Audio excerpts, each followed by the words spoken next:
দেখেন ভাই, সকাল 9টা 22 মিনিট বাজে।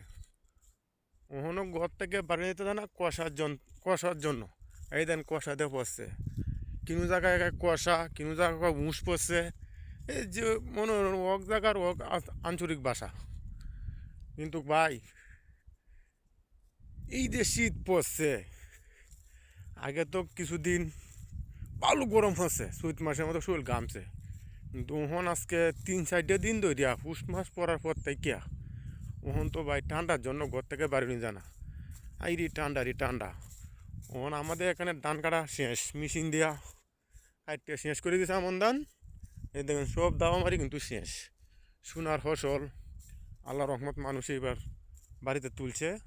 হ্যাঁ, অন্য বছর তো আমাদের এলাকায় বছর আমাদের এলাকায় ফসল মারি গেছি, কিন্তু এই বছর আল্লাহ রহমত ভালো ফসল দিয়েছে আল্লাহ তাল্লাহ।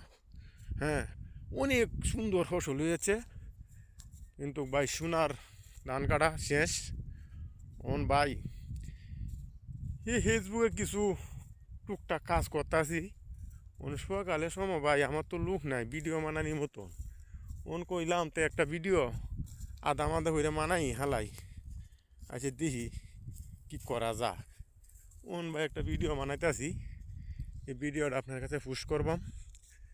যদি ভিডিওটা দেখি আপনার ভালো লাগে লাইক কমেন্ট করবেন, আর যদি মনে আছে একটা শেয়ার করে দিবেন, আর সাপোর্ট করে আমার পাশে থাকবেন। ভাই আমার এটি আপনাদের কাছে আমার কথা। হ্যাঁ, এই যে দেখেন ভাই, প্রায় আমি যাইতেছি সকাল সময় বন আনতাম। এই যে মেশিনটা কাজছে বন আমি আনতাম যাইতেছি। ভাই কি করি, আমি ঠান্ডার মধ্যে গরিব মানুষ কাজ করতে হয়, অন্যজনের বাড়িতে কাজ করতেছি। কাজ করে এই যে আমি কিছু টাকা রাখিয়া, এই টাকা দিয়ে আমি কিছু এমবি ভরিয়া আপনারা লাইক কমেন্ট করি। এই দেখেন দুজনে ধান কাটতেছে, দেখেন সকলেই। এই দেখেন কি সুন্দর একটা গাছ, বন্ধের মাঝখানে এরকম আমরা 4 টন গাছ। কি সুন্দর গাছটা হাতা হয়েছে দেখছেন, খুব সুন্দর একটা জায়গা। এটা আমরা এত্র কোনো খুব সুন্দর একটা জায়গা, রাখতে দিই।